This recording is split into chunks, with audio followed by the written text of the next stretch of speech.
Well, hey, good morning, everybody, and welcome to another episode of The Unlock Show. I'm your host, Tracy Wilson, and it's an absolute pleasure to be here with you guys this morning. You've probably read the caption of this morning's show, all about webinars. And if you're somebody who's been thinking about doing a webinar, looked at what it takes to put one of these together and thought, gosh, I'm just going to give this a go. I'm going to start putting my own webinar together. Or maybe you've got one and maybe it stopped working. So what I want to tell you today is that you're in real luck today, because I've got somebody amazing to bring to the show who is going to share with you his experience on webinars. Tom Poland is a multiple best-selling author specializing in the generation of high quality leads, and in particular utilizing webinars to do so.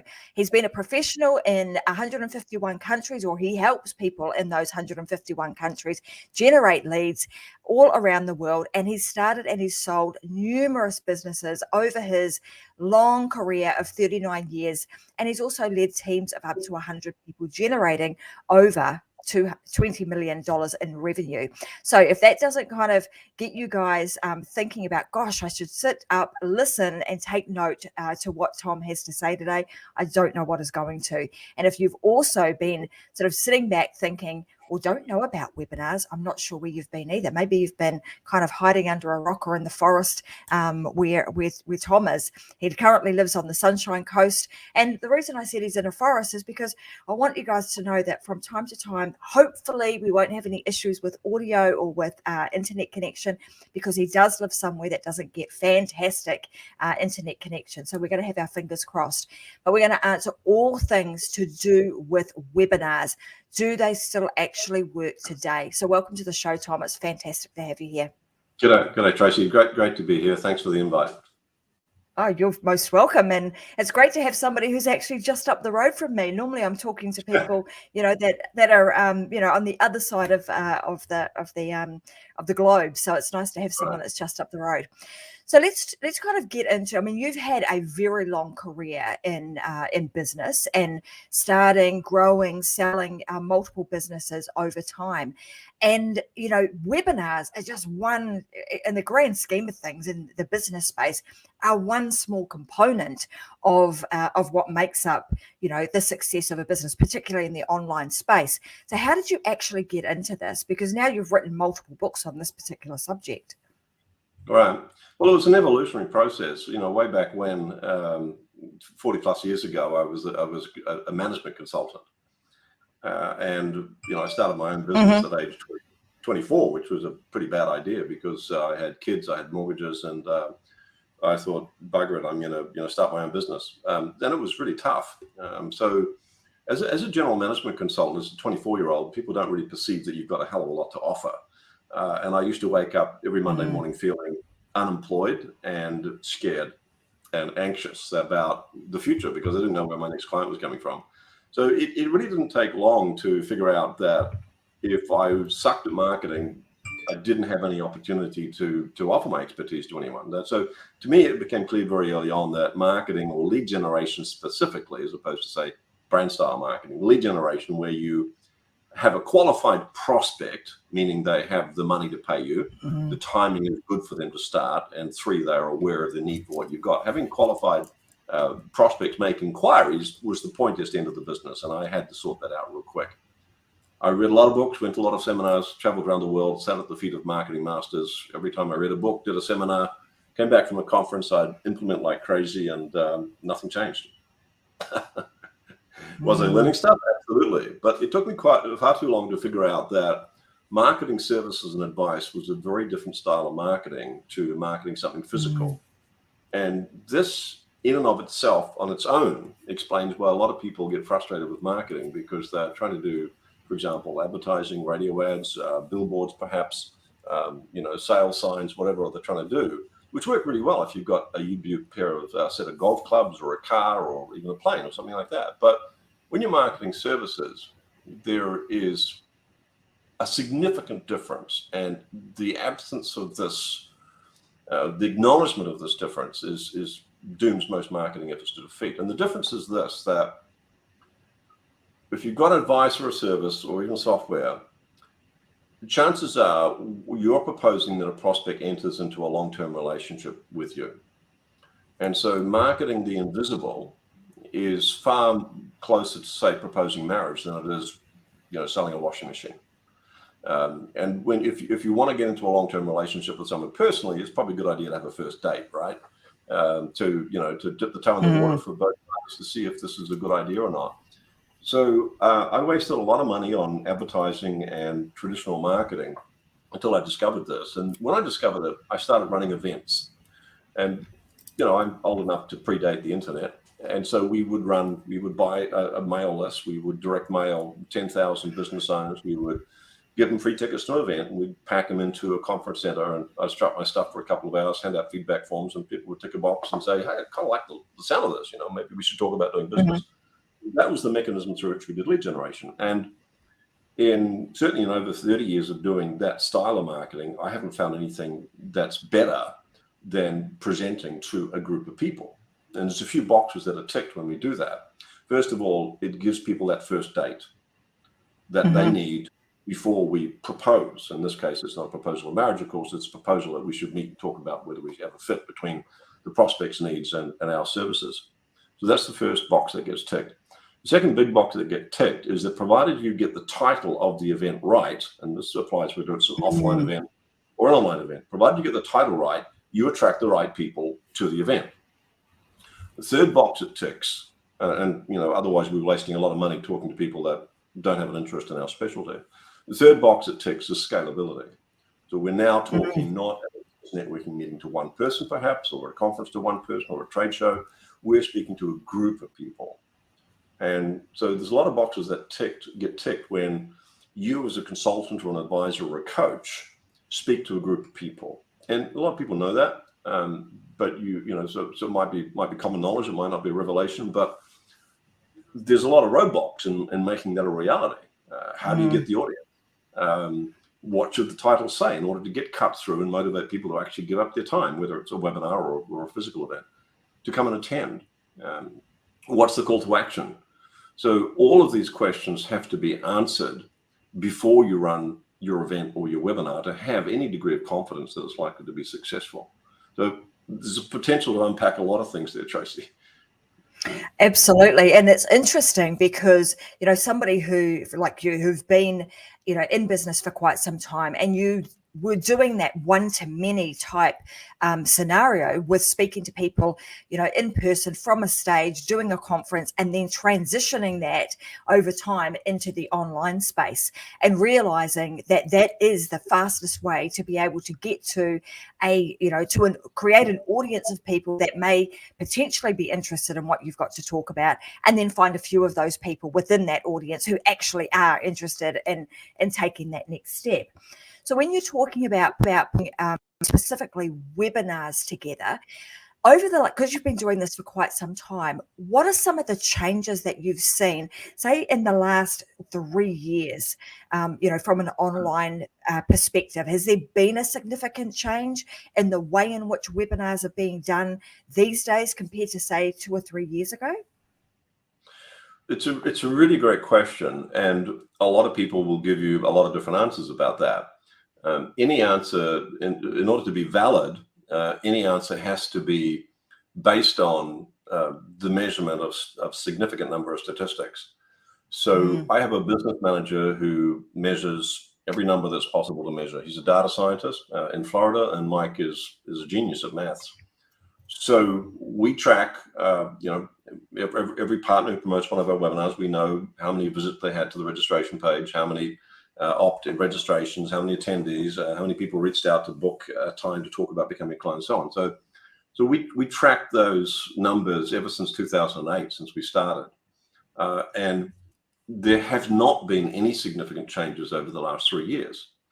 Ever since I started doing webinars, well, let's say from perhaps 2010 onwards, I've heard people say the numbers are falling. People's attention span is not as long as it used to be. Webinars don't convert like they used to. Mostly, my belief is that those conclusions are based on insufficient amount of data. They're not statistically significant. Someone runs an event or 2 or 3 even, and it has poor results. So, webinars are history. Because we keep the numbers, and because we've got tens of thousands of numbers, if you like, for every single part of what I call the critical path, the visits, the registrations, the attendees, and so on, I can tell you that none of the ratios have changed in the last 3 years. And that's really interesting, to know and have that backed by some significant data, and the fact that you've been keeping this information for such a long time, because that is, like you, also, I've been hearing webinars don't work. People don't have that amount of time these days, and you've got other things competing with people's attention, in sort of the likes of TikTok, where they're very short bursts of information. But also on the flip side of that is, if somebody really wants to know, and I think this, and we'll get back to this, because I think this comes back to understanding your audience and the title, which we'll delve into. But, those that want to know the subject matter that you're about to speak about on a webinar, they will be prepared to invest their time. So when you look at it from that perspective, the prospect is much more, is a better quality, right? It's quality over quantity. Yeah, you hit the nail on the head, Tracy. It's most people, when they experience a failure, want to blame something external. The marketplace has changed. The government stuffed it up. Consumers are all screwed up. TikTok's destroying the market, or whatever. But almost inevitably, it's operator error. Almost inevitably, the person has not crafted a title which genuinely gets cut through or motivates people to want to know more, and all the presentation lacks punch, or it lacks engagement, or it lacks value. So marketing is at its highest level is very simple. You intersect a prospect with an offer that they find appealing. Now, when you unpack that, sure, there's a fair bit to it. But it doesn't really matter whether it's a webinar or a physical event. As you've said, if people have a passionate interest in the subject, they will attend. And I remember a dear marketing colleague of mine, just after email started, we had CC mail and stuff that probably many people are too young to remember. But Alan was a hardcore, old school direct mail advertising marketer. And he was in his office one day, having chewing the fat as you do, and talking about marketing. And he said to me, "I've got to show you this. Look at this email that's come in. These people seriously expect me to read an email of 2 pages and to get back to them. I'm not going to do it. If it was a physical letter on my desktop, then I would read it." Now, Alan was an Irishman and had a particular passion for all things Irish, including whiskey and Guinness. I said, "Alan, let me ask you a question. If an email came in and it was 10 pages long and it talked about a free Guinness tasting, would you read it?" He said, "I'd devour every single word." So the medium is important, but it's certainly not as important as the message. The message always trumps the medium in any market. There's the 3 M's. So we need to craft, before we even start talking about the size of the audience, we need to talk about getting the right audience. And that means we need to craft a message which does 2 things. First of all, it has to get through the reticular activating system. Now, this is a part in the brain which is designed to filter out irrelevancy and filter in relevancy. If the title of the webinar or any event sounds like it's something I've been there and I've done that, it's not going to get through the RAS, the reticular activating system. But assuming the title sounds like it might be different, and I'm not sure exactly what this is, and it does hold the potential for promise, then it gets through the reticular activating system and it hits the amygdala. And the amygdala's job is to figure out whether it's time to fight or flight or figure. And the figure out is, should I be interested in this or not? It's not just fight or flight, but it is an instant reaction. So when someone receives an email and said, "Hey, there's an event on webinar or otherwise, and this is the title," if the title doesn't get through the reticular activating system and it doesn't motivate the amygdala, it's not going to work. So you can have a benefit-rich title about business growth and leadership, and everyone's going, the RAS is going, blah, blah, blah. Heard it all before. Doesn't even get through. Delete, next email. Delete, next week. Oh, there's an interesting one. And the moment their eyes open and they start reading, we've got through the RAS and we've hit the amygdala, and the amygdala is going, this could be important to us. So there's a whole science behind doing that. And essentially what we need is a title that, yes, it needs to be benefit rich. It can't be centric around my product, my service, or me. It can't be I'm passionate about. It can't be I have a vision for. It can't be I care about, because that's all my stuff. It has to be benefit rich from the perspective of the prospect. Secondly, it must sound different to whatever your competitors are saying. We've got to craft a message which uses words that are different. Otherwise, it's not going to get through the RAS. And thirdly, it should contain specifics, because specifics, not only when it's done right, increase desirability, they increase believability. So if I talk about running webinars to get new clients, it's benefit rich. It's not particularly differentiated, and it doesn't contain any specifics. But if I talk about, come along and see how our clients in 151 cities around the world are generating a weekly flow of quality new client inquiries in less than 1 hour a month using webinars, it's got specifics and it's differentiated and it's benefit rich. So it gets the cut through and it gets the motivation we need. Is there you mean, because obviously the title in this piece is critical to its success, because that's what you're going to be using to go out and try and attract this audience.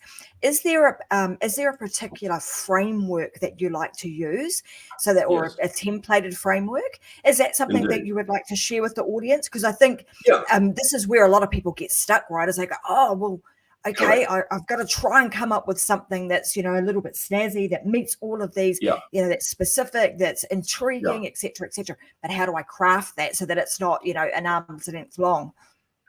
Absolutely, exactly. So there's three things, and I've mentioned them, but just to go 1, 2, 3, so it's a bit clearer. First of all, it needs to be benefit rich, and again, it needs to be benefit rich in the ears, if you like, or the eyes of the recipient. Secondly, it has to be phrased in such a way that's different to what the person has been hearing routinely, regularly, which means it's got to sound different to what your competitors are saying.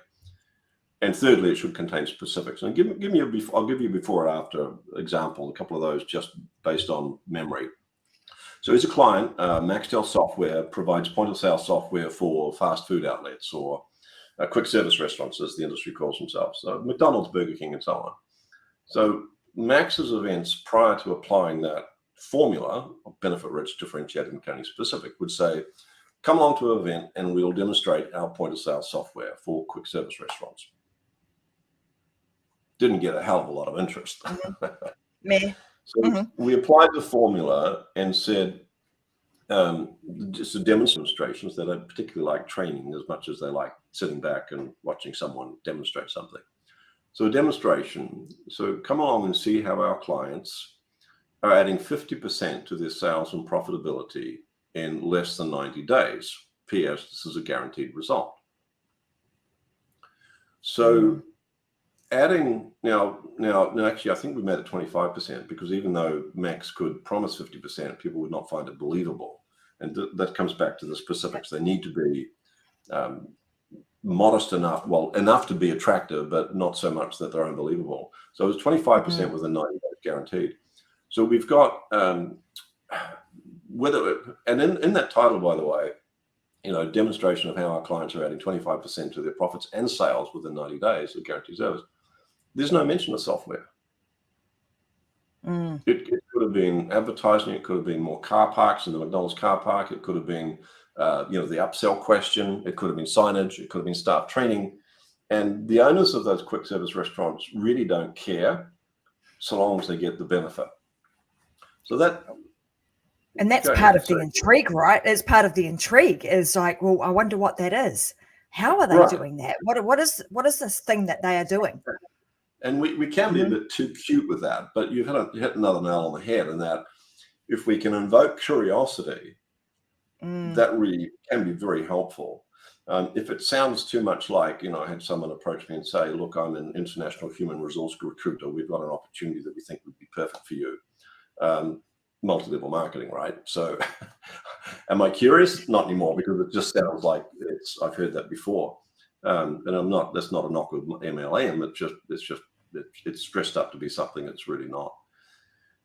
So that's a B2B example, but this works equally well in the consumer market. So Karen, another client, this one in Canada, Karen suffered terribly from anxiety, and she figured out how to get relief from it.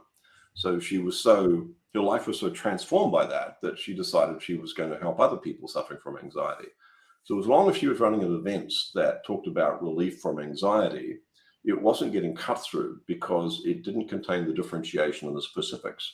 So what we did is we came up with a proprietary term for her, and we registered as a trademark. And top of my head, I can't remember. I'm sorry, but the registered trademark. We have Leadsology registered trademark. As soon as you register a name, it doesn't really matter if it's Acme Marketing or Tom Weight Loss or whatever it is. But as long as it's got the registered trademark, people will quite rightly perceive what you have as differentiated. And suddenly you become the only name again. If someone wants Leadsology, we're really the only one in the world that has Leadsology. So whilst it helps to remove the untrue perception that we're the same as others. So let's get back to Karen. So how to swiftly progress from stressing to progressing in less than 30 days. So it was a simple 3-step model to shift from stressing to progressing, because people who have anxiety don't make progress. They feel crippled and they don't want to get out of bed. They don't want to check emails. They don't want to answer the phone. They just feel like they're on a raw edge of nervousness and fear and breakdown. So because they feel like they're paralyzed, this got cut through, shifting from stressing to progressing. And so there's a couple of examples of how we've taken a title which was probably benefit rich but lacked differentiation or specifics, and we've embedded those characteristics. Suddenly we're getting through the reticular activating system. We're motivating the amygdala to find out more. So that framework for that would be, how to go from here to here. So whatever it is that they're struggling with to whatever it is that they actually want, and then giving a very specific time frame around it. And that's a really nice, simple way of being able to create this intriguing title. Yeah, that's well summed up. And that from here to there worked well for Karen. Max, with the software, wouldn't need to do that. He just has to go, this is where you want to be. And he doesn't have to, in the presentation, you can talk about the problem that this solves. And that's where you can go to, the stressing and the staying in the bed and the not wanting to answer the phone and not wanting to answer the door. So that establishes what's called relatability. Karen knows where I'm at. My God, she's like a fly on the wall of my house. She can see me. And so that, having built the relatability, we can then transfer them from that point. Yes, she knows where I am. She's described my life. So if she knows that, she might also know the solution. There's so much we can talk about with webinars. So I'm kind of like trying to decipher now, what is the stuff that we're really going to want to know. In terms of time frames, because back in the day, it was an hour. It could be in a 3-hour webinar. What is, if you come up with like a sweet spot, what is the optimal time frame that a webinar should be? It's probably around an hour. And the correct answer is as long as it takes to get the job done. And then I knew you were going to say that. Right. So it's a good answer though, because I have, for example, financial planning clients who can run a really effective webinar in 25 minutes. I'm struggling to get mine under an hour and a quarter. And so naturally it's you often get a choice in marketing. So the choice is often around how much you want to filter out people out. So we understand a lot of marketing is around attracting, but in the process of attracting, we don't want to attract the wrong people. We want to filter out people who aren't ready or don't have the money, or we're talking about a commercial context. We want to help people who don't have money. We've got things to do that, in fact. But in terms of a webinar, we want to primarily attract people that have the money. The time is good for them to start or where they need. Now, if we run a 3-hour webinar, we're going to get less people registering for it, and we're going to get less people turning up. But you're going to get higher likelihood of sales, but less sales. So a lot of this depends on the price point that you're marketing your services at. The higher the price point, the longer you can afford to run the webinar, because you're attracting people who have a more serious interest. That put their hand up and said, yeah, look, I know it's 2 hours, but Jesus, I need a solution. I really need this. So they'll come to the 2-hour ones. If someone has a flirting or fleeting interest in a potentially a $49 product, you're probably talking about a 10-minute webinar. So you've got to cut the time to the price and the need in the marketplace. There's also needs to be an alignment between the time it takes to deliver the solution. In my case, putting in place a marketing webinar system is going to take up to 90 days. If someone is not prepared to come to a 90-minute webinar, they're probably not going to be patient enough to implement for 90 days. So that's all about alignment. And what some people, it's just not possible, therefore, to say webinars should be at a certain defined length. But as a general rule of thumb, under an hour is probably the sweet spot. But it will vary depending on your value proposition, your price point, and the target market. And I think you make a very valid point there too, Tom, is that, if somebody's not prepared to come to an hour webinar and you're talking to them about joining a program with you that might be a year long, then they're probably unlikely to be somebody that will turn up to the regular trainings to actually get the result. And you're going to end up with a bigger problem than, you're going to end up with a problem and they won't resolve theirs. So I think it's a really nice way of being able to filter out those that are serious and perhaps those that are not. In terms of so we're talking about a 60-minute, conversation, demonstration, teaching here. How much information should we actually be sharing in terms of, let's say it's a how-to type scenario. How much information should we be sharing and how much is too much?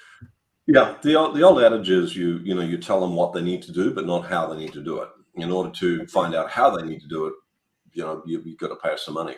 And I followed that principle of telling people what to do, but how to do it was you need to pay some money. I followed that for many years. But I ceased to believe in the validity of that, certainly in the context of my services. You have 3 segments turning up to webinars. There's the people who, the wanderers, they're just wandering around, no serious intention to buy. There are the explorers who have a serious intention to buy, but want 5 exposures to your brand before they buy. And then there's the seekers who could just give them the last slide, where do I buy? Because I'm already hooked, And so, there's around about 3% of the audience are going to be seekers. They just want, next step, please, tell me how to move forward. 12% are explorers, and the balance, 85% are wanderers. So I want to cater and give everyone something. Now, if they're the wanderers, they're not ready to buy. So I will still want to give them some value. I want to embed my brand in their brain until they are ready to buy. If they're explorers, the explorers need questions answered. The explorers need to go, I can see how that would work now. Not just that it does work, but they need to know that how it works, and they need to know I could make that work. So if you're going to convince the explorers that it's a good idea to move forward, you have to not just demonstrate that this thing works really well, you have to demonstrate how it works at a rational and logical level, and you have to demonstrate that they could make it work. So to that, and seekers don't need any of that. The seekers just trust you instantly, and they go, yep, you're the man, you're the woman, where do I buy? Bang, show me, walk me through, take me to the promised land. But the explorers are a significant chunk of the people that are potentially going to buy from you, and they need those questions answered. So what I do is I show them everything. I pull back the curtain. I show them exactly how we get audiences. I talk about the pitfalls. But before I seed this throughout the presentation, I make a deal with the audience, essentially. I said, look, you've probably been to presentations where you walked away frustrated because you just don't feel like it was fully explained. I don't want to do that. But can we agree, please, that in exactly the same way that you have a specialty and people could understand what you do and how you do it, but still not execute it well, and so they need to hire you for that? It's the same. I'm going to show you everything you need to do. I'm going to show you how we work with our clients. I'll tell you about the pitfalls. But please understand, in order to make this work, you're going to have to pay some money. Now, if you're not ready to do that, you're still going to get a lot of value, and we'll help you as much as we can, whether you can afford us or not. But just bear that in mind. And when we go through before the call to action, I have one slide that says, here's why you should not do this yourself. And I unpack that a little bit more, how it took me as a full-time professional marketer 11 years to dial in the marketing dominance. And I had a background in running events. I'd run over 500 of marketing events. So if it took me 11 years as a full-time marketer to figure that out, I can help you bypass that 11 years. We can shrink it down to 90 days. So we talk a little bit about that. So that's the caveat that I offer. If you're presenting to an audience, you can say to them, I'm going to share everything with you. I'm not going to hold anything back, because I want you walking away feeling good about our brand, feeling good that you've invested your time to come here. But please understand, it's a little bit like if I was on stage here and I had a combination safe and you could see me open the safe, click, click, click, click, click, and boom, and there's all this gold inside. You go, that's so easy. It is if you have the combination. But if you don't have the combination, it's pretty hard to get in. Absolutely. And I love that, being able to come out and just share everything you possibly can, and that the audience, the intention is that audience goes away, doesn't matter at what level they're at, whether they're a wanderer or they're ready to buy, they're a seeker, right, they're actually going to get a whole lot of value through investing their time with you. It's a win-win, win-win situation. So in terms of that, now that we've sort of established, what do we put into this? And pulling back the curtain, sometimes someone like you who's had, been in this business for quite some time, it takes a long time to get to understand all the little intricacies of how this marketing machine works, and being able to pull back the curtain fully on something like that in 60 minutes. I mean, you're going for it, right? You're trying to give them as much information as you possibly can. But like you say, giving them that caveat that, hey, I'm going to do all of this. It's going to be hard and fast. You're going to be, drinking from the fire hose. And some of you are going to be able to walk away and implement this because you get it. Some of you, it's still going to be a bit like, whoa, but we're here to be able to help. And that it provides a really nice segue for people to be able to enter and start a professional relationship with you and your team. One of the questions I've got, I know you talk about, in your book and in some of your publications about this Hugh Jackman marketing. Can you talk to us a little bit more about what do you mean by that, and why should people avoid doing that? Like Hugh Jackman, by the way. Pardon me? I said I like Hugh Jackman, by the way. What is it that I'm intrigued? Yeah, so Hugh Jackman marketing. It's really where people propose anything in business before they've established a relationship. And it's a story. It's a true story. I was in the kitchen having a coffee with my wife. We were sitting around one morning having a chat, and I had a brain sneeze, this explosion in the brain. Afterwards you think, why did I do that? And I asked her, I said, who do you think is the world's most irresistible man? And she, looked at me and said, well, of course you are, Tom. And I said, yeah, bald wrinkles, top belly, who can't go for that, right? I mean, I said, no, come on. So I sort of teased it out of her, and she came up with Roger Federer and I don't know, who's the Nespresso guy, George Clooney, but I wasn't seeing any spark. And I said, come on, there's someone else, because I'm not seeing your eyes light up. And she go, oh, I know. And she sort of sat bolt upright and her eyes popped out of her head. And she said, oh, I know, it's Hugh Jackman. And, Hugh Jackman, if you don't know him, he's got a body Adonis would die for. He can sing, he can dance, he's a philanthropist, he's an environmentalist, he can act. He's just probably the world's most complete man. So I had another brain sneeze, and I said, okay, so you're saying Hugh Jackman would be the world's most irresistible man, as in you can't resist, right? The most. She said, yeah, I think so. I said, okay, well, what would happen if there was a... Oh, we just lost your audio, Tom. Back again? Hang on. Back now. Yep, you're good. Okay.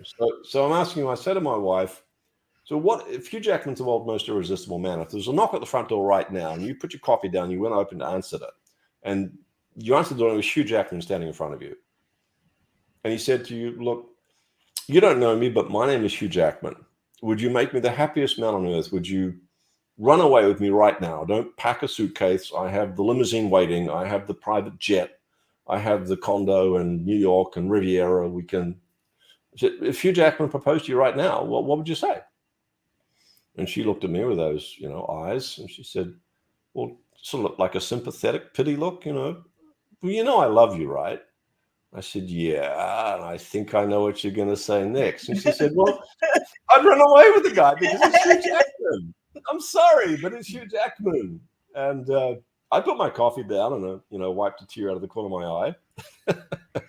And I said, you don't need to apologize. She said, I just told you I'd run away with another man. I said, yeah, but it's Hugh freaking Jackman. I mean, if there was a knock at the front door and me, Tom, I swung the door open, it was Hugh Jackman who proposed to me, I would run away, and I'm not even gay. It's Hugh Jackman. And funny little story, true story, but it really sums up what a lot of people do when they go to a business networking meeting and hand out a business card and say, would you like to talk about SEO services? Do you need a new website? I'm a management consultant, with the context or the subtext being, should we talk about doing business together? So Hugh Jackman marketing is a mistake that people make when they propose, not marriage, but they propose anything about a business conversation prior to establishing a relationship. He said, right at the start, most of us need a first date. So if, Hugh Jackman can get away with it, I can't for some reason.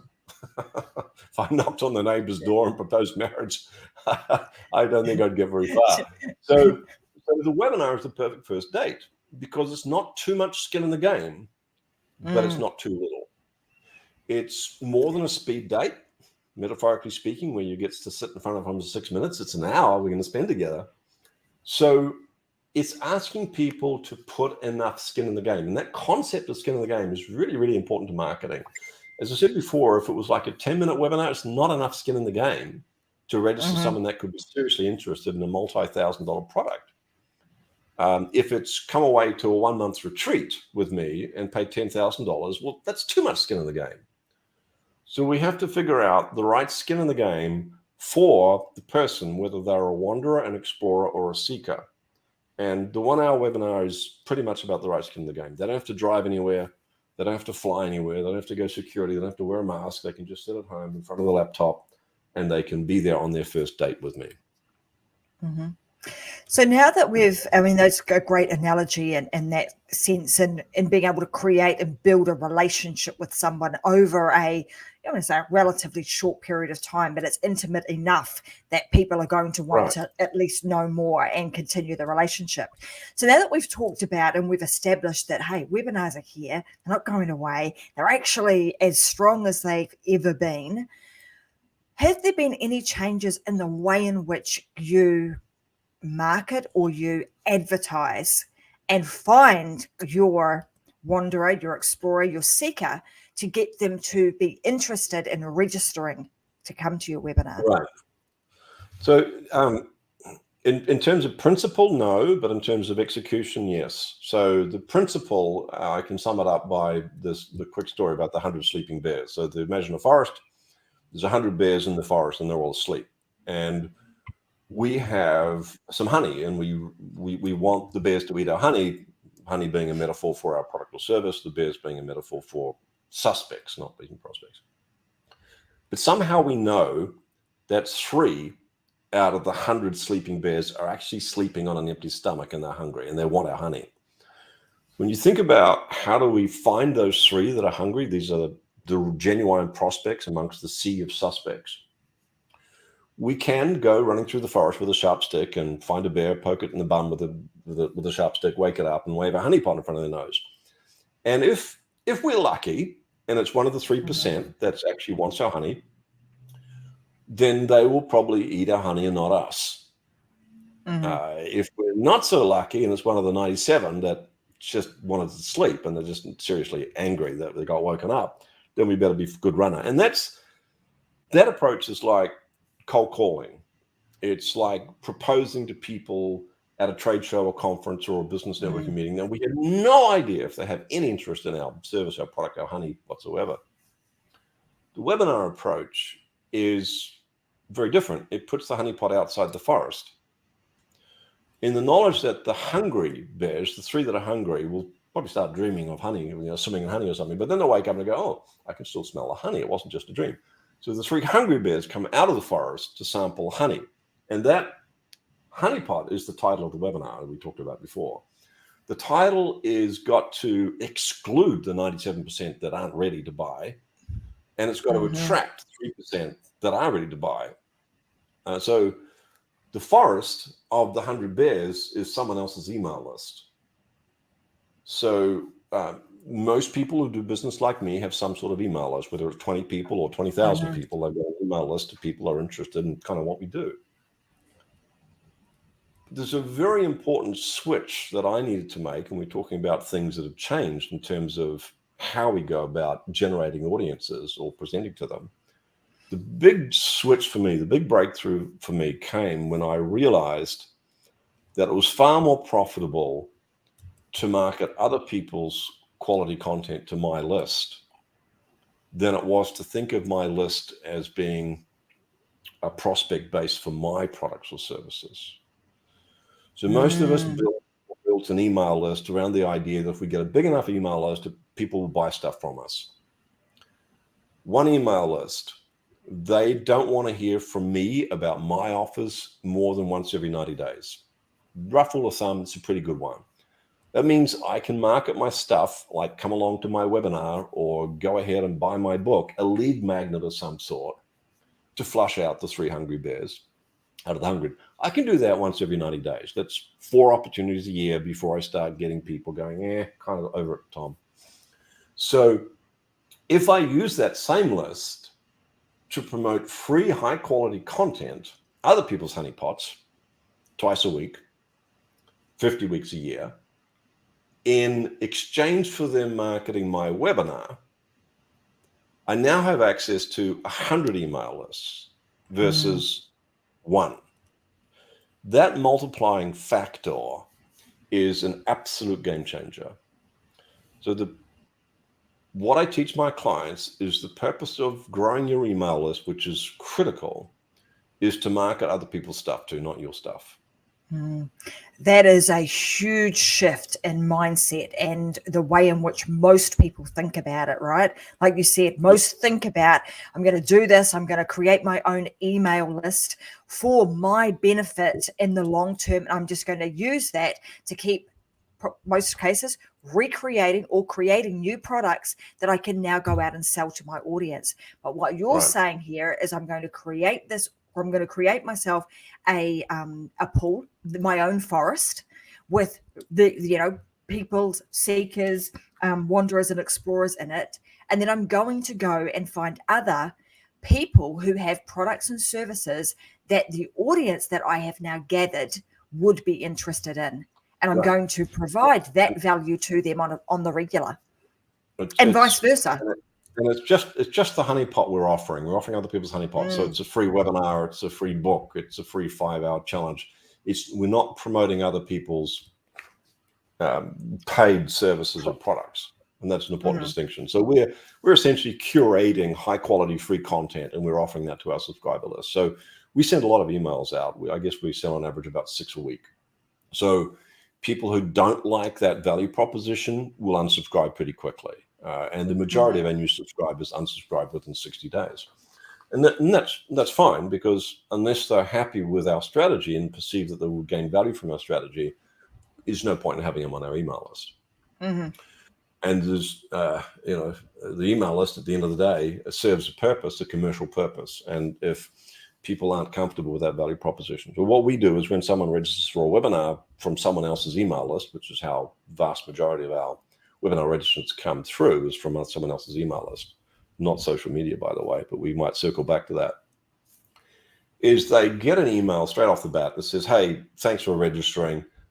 You're now in our email list. Please, if you're not happy with that, just click here, unsubscribe. You'll still get the webinar registration stuff, but there's no problem. If, however, you would like to receive carefully curated, completely free, but high value content from our partners, then you can expect to receive a handful of emails every week with those offers. These are not affiliate-based offers. These are just people we think has some cool stuff that might help you. Maybe stay subscribed, see what you think. So we're very transparent about what's going to happen and when it's going to happen and how it's going to happen. And we're really comfortable if people aren't happy with that, they can just unsubscribe. It's all top of the fold, very easy to do. And I think that's important too, Tom, is that you're being very upfront, honest, and you are, being transparent with the intentions here right from the get-go, and allowing people to opt out if that's like, I'm not sure how I ended up in here, or, I came here, but that wasn't what I was expecting. The transparency is really important up front. And for example, we promote our webinars as a demonstration, not as free training sessions. So people know they're coming along to a demonstration of how I work with my clients in 151 cities around the world to, benefit. And I think, when people subscribe to an email list, transparency. Everything we do, we want it to be transparent. We're happy to share numbers with everyone, the good, the bad, the ugly. Because you have to, it's a reasonable question for a prospect to ask, if there was any form of bait and switch, if there was anything that was less than honest and open, before I pay you some money, is it likely to change after that transaction has been completed? It's like all the people that thought that Donald Trump would suddenly start behaving presidentially once he became president. Love him or hate him, and he tends to divide opinion, and I'm going to share my opinion because it's not relevant to the context. But he wasn't going to change. And if there's a lack of transparency, it's unlikely that's going to get any better after the money's changed hands. So I think it's really important to have a level of transparency, not just for, reasons of karma, if you like, but for commercial reasons as well. You just want to build a brand that people can trust. Absolutely important. Now, you touched on this, and I think you were going to go there, is, why have you chosen to go down this path and not use traditional social media? Like, a lot of people would say, create a Facebook ad, or, jump on TikTok and start doing something on there to attract your audience. I mean, why are those places not places that you would recommend your clients go to at this point? So I ran Facebook ads for many years. So we had always a parallel connection. It was always split testing, 2 ads. You kill off the one that wasn't performing as well, replace it with another one. 2 landing pages, 2 offers, 2 tripwires, series of tripwires or autoresponders, 2 lots of downsells, upsells, side sells, et cetera, et cetera. So, a team of people working on those. And at the start, which was probably around 2009, we could get a webinar registrant for $1. That was what it cost us to get a webinar registrant. But less than 10% of them would turn up, versus 40% back then that would turn up if they came from someone else's email list. That cost went from $1 to $12. So I got out at $12 because it was no longer profitable.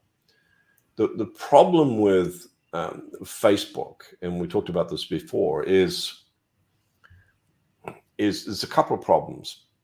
In order to validate the quality of the forest with the sleeping bears, we have to know why why the bears are in the forest. So to make that less opaque, why have people gone to Facebook? Why have they gone to LinkedIn?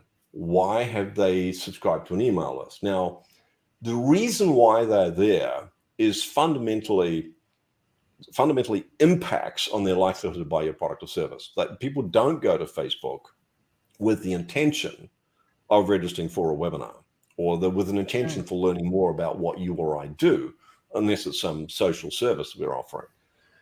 They're there to showcase themselves, perhaps, to find out what their grandkids have got up to on the weekend. Yes, your audio's gone, Tom. Some got muted again for some reason. Versus the reason why someone joins an email list. Let's say one of our partners has sales training. So someone joining their email list to find out more about sales is a reason why they are likely to buy from us, much closer to than someone who went to Facebook to catch up on the grandkids' birthdays, kids' birthdays. So the reason people are there is really important. And also, there's this concept called, I call it the wheelhouse. This forest of 100 bears, be it that in Facebook or on LinkedIn or someone else's email list, the reason they're there has to be aligned to something that's similar to what I've offered. So let's say even an email list. Let's say someone's got, let's say Karen, who's in Canada, I mentioned her before, has got, let's say she has a list of 10,000 people who are interested in personal development. More specifically, they are interested in relief from anxiety. 10,000 size email list. The offer is around personal development. So she could email her list with 2 emails promoting my webinar, and we'd probably get 0 response. So it's not even just having an email list. That email list has to have been procured. It has to be grown with people who have an interest in the subject matter that's close to what I want them to have an interest in. Mm-hmm. So social media is problematic because, and we do social media. I pulled out of Facebook because I consider they're an organization that don't reflect our value set. We want to put people before profits, understanding that profit will follow. People want to stay on Facebook, God bless them, fully respectful of their right to do that. So it's not a judgment on anyone else. It's just our personal business decision. So other than Facebook, we're on social media. We've done TikTok campaigns. We tweet, we post on LinkedIn, not that LinkedIn's specifically social media. So we do that with the purpose, A, of helping people to understand that we're up to the play. We're not just some fuddy-duddy dinosaur organization that doesn't understand social media. And B, because it's not bad to keep my brand in people's brain until they are ready to buy. But the buying mechanism is the webinar, or it's someone reading one of my books and then making an inquiry. Social media is too much like 2-minute speed dating. People just aren't putting enough skin in the game to suggest that they have a serious interest. Facebook ads is even worse. Facebook ads, because you pay for them. And what Zuckerberg and Meta have done so cleverly is they've got you in an auction, a bidding war against your competitors. So you are bidding against your competitors. It's like having 2 gladiators in the ring, and let's see which one is most prepared to bleed the most. And our colleagues that are spending $60,000 and $70,000 a month on Facebook ads still are slowly painting themselves into a corner because they've got dependent on extremely poor quality leads from Facebook, and they're paying now exorbitant amounts of money for those poor quality leads, but they don't have another marketing system, so they feel trapped. Facebook ads for the marketing of coaching, consulting style services is just pretty much the worst thing you could do. And this really does lend itself, right? I mean, you're talking about the likes of Facebook, and as you know, for those that are have become very heavily reliant on utilizing a platform such as Facebook to try and generate, as you say, poor quality leads, is that they're at the whim and the mercy of Facebook. You know, they change their algorithm, they change the rules, or they put you in Facebook jail, and you know, there's not a lot you can do about it.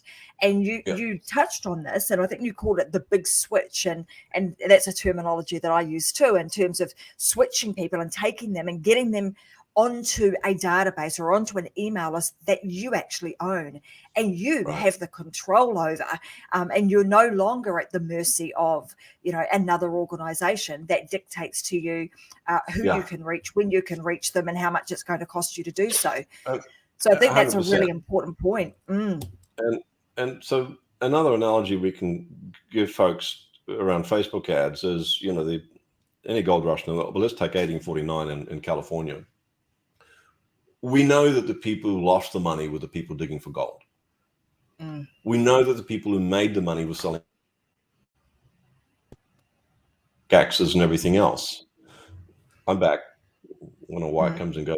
But so today, the gold rush is things like Facebook ads, LinkedIn ads, automated messaging platforms, and so on. The people that are making the money today in marketing are selling you the tools and the platforms. Poor schmucks who are doing the advertising are just losing money. So the vast majority of people in gold rushes go home more broke than they were when they got there, other than the people selling the tools. It's the same today in the digital world. If you're buying the tools or you're renting the tools, the people are making the money are the ones that are doing the renting and the selling. It's unlikely that you'll strike gold. Sorry. Whereas look, I if know. you get your audience, get your email list growing through other people's email lists, it's completely free, and they're high quality prospects. There is light and day between the two, chalk and cheese, and one you're paying for and it's not working, and the other one you're not paying for and it does work. So I think what we've established today is, and we mentioned this a little bit earlier, that, webinars, they're still around, they're still going strong, and they're still a very successful marketing strategy to use. So that's number one. The second piece of this, which I think is the little gem in the conversation, is kind of how to go about this. How do we attract people to our? How do we attract people to our offer, which is come and allow me to share my expertise with you through a demonstration or through some form of training, through a webinar, but actually using other people's lists in terms of being able to offer that service to an audience that really is up the food chain. So, and when I talk about the food chain, I'm talking about, wanderers at the bottom, the next one being explorers, the next being seekers. Right. I mean, you're essentially being able to cut out a lot of the wanderers by going directly to an audience that's already been curated by somebody else and being able to offer to add additional value to their audiences. So I think this is a brilliant way to be able to meld those two things together. And it's interesting because if you think back, these strategies have been around for a very, very, very long time. And often we forget, right? We forget that, gosh, the old things that have been around a long time don't always go out of fashion. They are tried and true, and they're there, they're there for the long haul. Whereas something new and fancy and shiny, we can go there for a short period of time, but it tends to lose its shine after a while. Yeah. To reinforce the point you've just made, which is on the money again, you think about the oldest, most effective marketing method in the world. It was speaking to groups of people.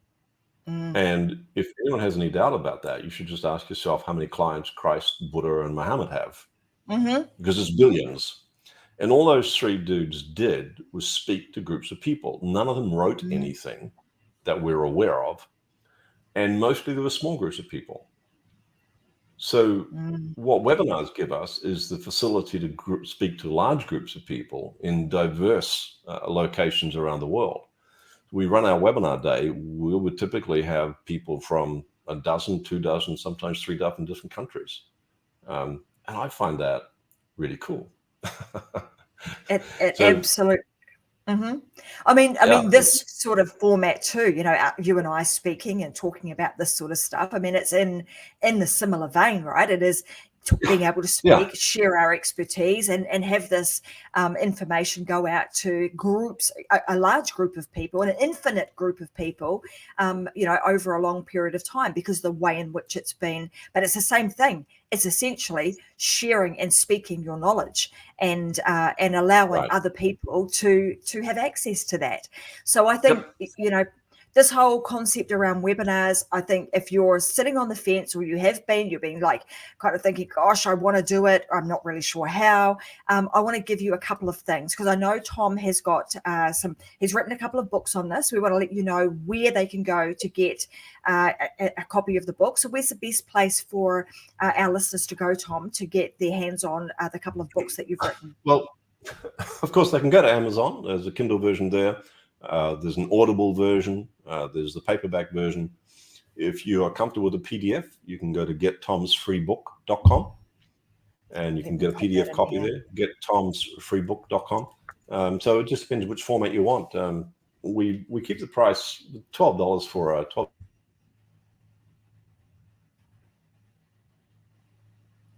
There we go. $12, I think, US for the paperback. So yeah, Amazon, Audible, or gettomsfreebook.com. All right, there you go, guys. So I've just popped that on the bottom of the screen there, gettomsfreebook.com. So if you want a copy of that book, go and get it for free. Head on over to gettomsfreebook.com. And of course, if you feel inclined, you like what Tom's had to say today, then of course you'll be able to find more information about Tom on that website and enter his email marketing list. And if you want to keep up to date with very curated information, then that's the place to join. But I want to say thank thank you very, very much for your wisdom, your knowledge, your sharing of information today. It's been fantastic.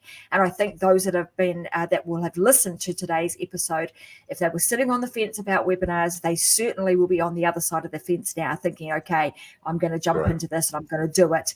And like Tom said, if you need a little bit more of a hand, you absolutely can reach out to him. And I'm sure Tom and his team would be happy to hold your hand and guide you through the process and help you to, really collapse that learning curve. So thanks very much, Tom. Thanks, Tracy. It's been a privilege to be here. Thanks for the invite. You're most welcome. All right, everybody else, thank you very much for joining us on the Unlock Show today. As you know, we share all sorts of things when it comes to unlocking your success across your business, your family, and your life.